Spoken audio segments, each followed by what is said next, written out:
በባለፈው ስተዲ ሴሽናችን ስለ ኦሮሞ ፖፑሌሽን ሙቭመንት ጀምረን ነበረ እና የኦሮሞ ፖፑሌሽን ሙቭመንት ሰክሰስፉል የመሆኑ ምክንያት አንዱ ገዳ ሲስተም ስለሆነ ገዳ ሲስተምን እናያለን። የተለያዩ ሴንተሮች ነበሩት። ኦቦ ነቢ ኦፍ ቱሉማ፣ ኦቦ ሮባ ኦፍ ሲኮ፣ ኦባ ቡልቱማ ኦፍ ኢቱ፣ ኦባ ቢሲሊ ኦፍ ሜቻ እና ኦባ ቡልቆ ኦፍ ጁባ ሜቻ የሚባሉ ነበሩ ማለት ነው። እና እነዚህ አስለደር ነገር ካውንት የሚደረጉ ናቸው። ከዛ በኋላ የሰክሰስፉል የመሆኑ ምክንያት አንደኛው ከዛ በፊት የነበረው በጣም ኃይለኛ የሆነ የክርስቲያን እና የሱልጣኔት ኦፍ ፓራል ግጭት ሙስሊሞቹንም አድክሟቸዋል፣ ክርስቲያኖቹንም አዳክሟቸዋል። ስለዚህ እነሱ ወደ ጦርነት ምናምን ነገር ሲገቡ ኦልሬዲ የተዳከመ ኃይል ስለሆነ የሚጠብቃቸው ስለዚህ ማሸነፍ ይቀላቸዋል። ሁለተኛ ነገር ደግሞ ሚሊተራቸውን በደንብ አጠናክረው ነው የመጡት። የተሻለ ለመስራት የተሻለ ዲፌክት ለማድረግ ምናምን ነገር ማለት ነው። ለዛ ስለሆነ ሰክሰስፉል መሆን ችለዋል ማለት ነው። እና ገዳ ሲስተምን ለየት የሚያደርግበት ከሌሎች ሲስተሞች ወይም ደግሞ ይከተሉት የነበሯቸው ሩሎችን ስናይ ፔሪዮዲክ ሰክሰሽን፣ ሪስፖንሲቢሊቲ፣ ኢንቴንሽናል ሊደርሺፕ እንዲኖር ማለት ነው።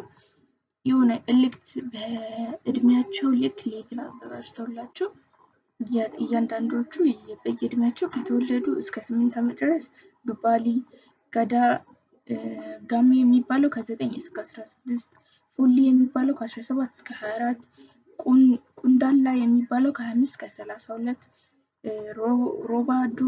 ሮባዲ ከ33 እስከ 44፣ ጋዳ የሚባለው ከ41 እስከ 48፣ ጉቢ የሚባለው ከ49 እስከ 80። በዚህ መሰረት አድርገው በደንብ ዲሞክራሲ በሚመስል ሁኔታ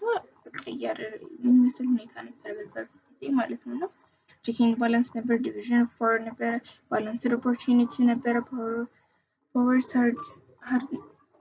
ፓወርስ ሃሪንግ አማውንት እና ብቻ በጣም ይከፋፈሉ ነበር ምናምን ነገር። ሁሉም ሰው ኃላፊነት እንዲወስድ ያደርጋሉ በየእድሜው የሚችለው ማለት ነው። ዲሞክራሲ የሚመስል ነገር ነበረው። ሩል ኦፍ ሎው ይከበር ነበረ። ሩል ኦፍ ኮንፊውዥን ኤንድ ኢምፓችመንት፣ ሃይ ፔሪዮዲክ ኦፍ ቴስቲንግ፣ ፕሪንሲፕል ኦፍ ቼክ ኤንድ ባላንስ ነበረ እና በጣም ጥሩ ነበር ማለት ነው።